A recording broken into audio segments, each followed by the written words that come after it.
तो सही तरीका क्या है इंट्रोड्यूस करने का खुद को? इंटरव्यू में या generally? Tell me both, formal interview में और एक normal day to day life में, इनफॉर्मल सेटिंग में। फॉर्मल इंटरव्यू में हम जानना चाहते हैं आपसे, स्पेशली यूपीएससी के इंटरव्यू में, आपने अपना नाम बताया, आपने बताया आप कहाँ से आते हैं, आप अपनी 1-2 क्वालिटीज़ बताएं जो आपको लगता है कि एग्ज़ाम में आपके लिए हेल्पफुल है। आप डेफिनेटली बताएं आप कहाँ से पढ़े हैं, क्योंकि वो एक कॉन्टेक्स्ट देता है हमें। जो यूपीएससी का इंटरव्यू होता है ना, वो एक कॉर्पोरेट जॉब इंटरव्यू से बहुत अलग है। कॉर्पोरेट जॉब इंटरव्यू में जब इंट्रोडक्शन देना होता है तो आप अपने आप को तभी बेचने लग जाते हो कि I am good at this, I am good at that, this is what I have done in past and this is what I wish to achieve for this company. UPSC के इंटरव्यू में नहीं, ये नहीं है। UPSC के interview में जो आपका इंट्रोडक्शन है वो डेफिनेटली आपका लेबल, आपकी समरी तो है ही, लेकिन वो हमें एक पीक देता है कि हमें अब आगे आपसे क्या पूछना है। तो आपको इस चीज़ के लिए भी प्रिपेयर्ड रहना है कि it is just the trailer. So when you introduce yourself in UPSC interview, of course you share your name, you have to tell the place you're from, you tell your educational institute. अब उससे होगा क्या, follow up सवाल इसी पर आएंगे।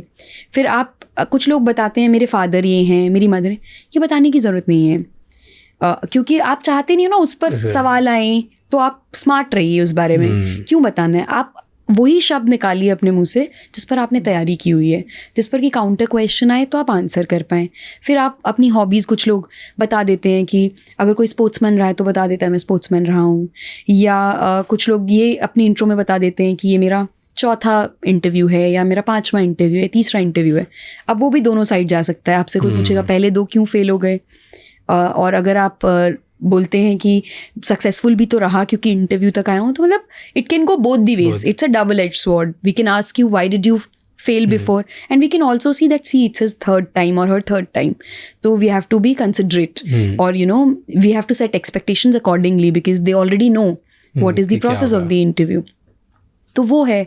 तो मुझे लगता है जो आपका यूपीएससी का इंटरव्यू होता है उसको आपको शॉर्ट रखना चाहिए, और उसमें आपको ये ध्यान रखना चाहिए कि आप वही चीज़ें बोलें जो आपने तैयारी की हुई है, और डेफिनेटली अपना एजुकेशनल इंस्टीट्यूशन, नाम, कहाँ से आप आते हैं, और अपनी पर्सनालिटी के बारे में कुछ जो भी आपको लगता है you are proud of. But फंसिएगा मत, मतलब ऐसा नहीं कि आप कुछ फेंक दें और फिर आपको आता है आप बोल दें कि मैं तो बहुत बड़ा मूवी बफ हूँ, या आप बोल दें कि मुझे दुनिया के जियो पॉलिटिकल अफेयर्स पढ़ना पसंद है, और अगला ही क्वेश्चन जियो पॉलिटिक्स पे आए और आपको कुछ आता ना हो, तो then that's disappointing. You basically the goal is कि पूरे इंटरव्यू में किसी को डिसअपॉइंट नहीं करना है। मैंने एक इंटरव्यू देखा था IAS मॉक प्रिपरेशन वाला ही, जहाँ पे वो बोलता था आई लव रीडिंग, एंड उससे पूछा जैसा लास्ट बुक कौन सी पढ़ी आपने, तो उससे पूछा नॉन फिक्शन की फिक्शन, उसने बोला नॉन फिक्शन।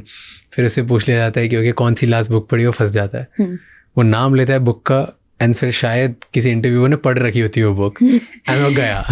ये तो है। वो प्रॉपर वो 1.5 मिनट की रील है, वहाँ पे ऐसा दिखा है कि शायद कैंडिडेट की शक्ल पे दिख गया कि भाई गया। ऑब्वियस नहीं है, मतलब अगर आपने रीडिंग हॉबी लिखी है, क्योंकि हमारे पास डैफ होता है, डिटेल्ड एप्लीकेशन फॉर्म, उसमें आपकी हॉबीज़ लिखी जाती हैं, आपकी अचीवमेंट्स लिखी जाती हैं लाइफ की, लीडरशिप कुछ अचीवमेंट्स हैं, आपके मार्क्स लिखे होते हैं, सो मच उधर आपके पेरेंट्स की इनकम भी लिखी होती है, आपके पेरेंट्स का प्रोफेशन भी लिखा होता है, तो सब कुछ लिखा हुआ है उसमें। अब आपको पता है कि ये डैफ रहेगा सामने वाले के पास, तो आप तैयारी करके आइए। हॉबी तो आपने खुद ही लिखी है ना। और हॉबीज़ भी बहुत अजीब अजीब होती हैं लोगों की।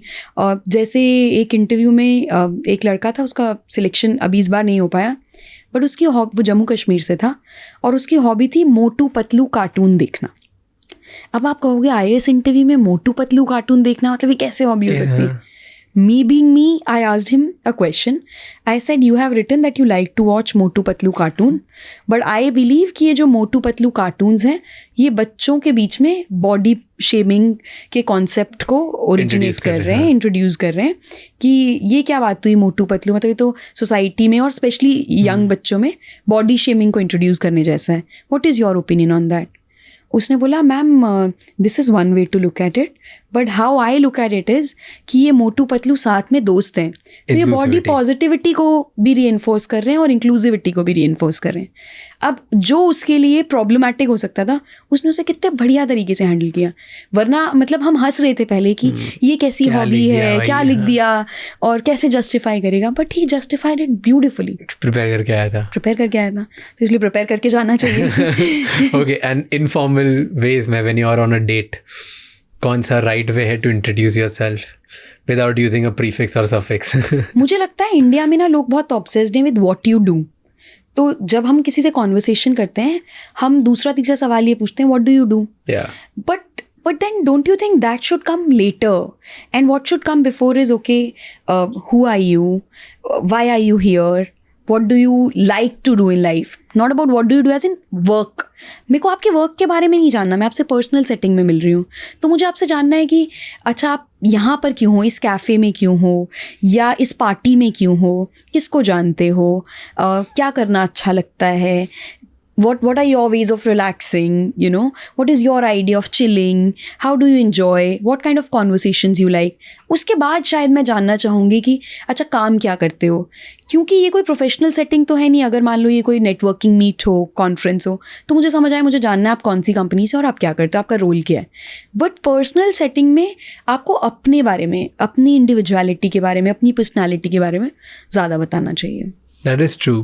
बट सबसे बड़ी प्रॉब्लम ये होती है कि क्योंकि हमारा 70 to 80% टाइम काम करने में जाता है, हमारी पर्सनालिटी वही हो जाती है. बिल्कुल. एंड जब भी आप दूसरे से मिल रहे हो आप चाहते हो कि सामने वाला मेरी पर्सनालिटी से इम्प्रेस हो, एंड इसीलिए आप आपकी पर्सनालिटी की जो आपको लगती है सबसे इम्प्रेसिव बात है वो बताते हो. That usually in most cases is work.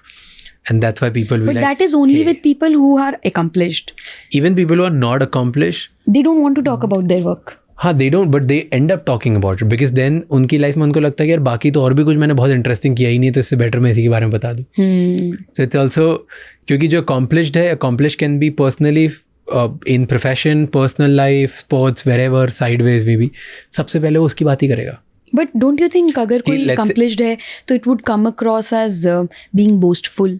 But I'm saying it does come like that. पर हमें पता ही नहीं होता. It's just मेरे दिमाग में, okay, so there are 3 realities of every individual. Okay, so every man has 3 realities. One is which is in my head, one is which is in your head, and one which is actually there. Yeah, which is real. So whenever somebody talks to me, I will come introduce based on the reality I know, not on the base of reality that you know. So मेरे according मुझे लगता है कि hey, ये मेरी चीज़ का सबसे impressive part है तो मुझे तो आपको इम्प्रेस ही करना है ना.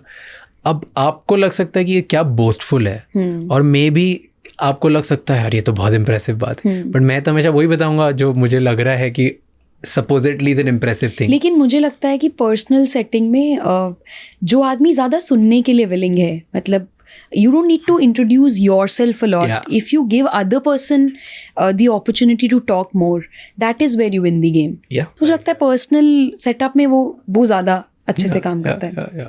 It's a rule. एक I forgot this guy's name. He was very famous on Instagram, Facebook पे. मतलब he used to be this, I think, relationship coach or someone, नाम भूल गया वैसे. Okay. उसने बोला the easiest way to win other partner at a informal setting is ask more than you talk.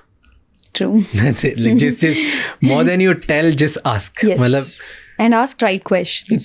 just पूछते जाओ, और तुम you will not, like, you don't have to be interesting. You just have to pretend that you're interested. And all of a sudden things will go so smooth for you. Then eventually then you can later realize कि okay, am I actually interested or no? फिर वो तुम देख सकते हो conversation कैसे आ रही है. But first layer of conversation अगर तुम्हें वो क्रॉस करना है ना कि जहाँ सामने वाला इंसान कंफर्टेबल हो जाए, just ask. एंड मेरे को बड़ा मस्त लगता है वो. It is. अगर ऐसे और भी बहुत इंसाइटफुल शॉर्ट्स और क्लिप्स देखनी है तो इस चैनल को सब्सक्राइब कर लो.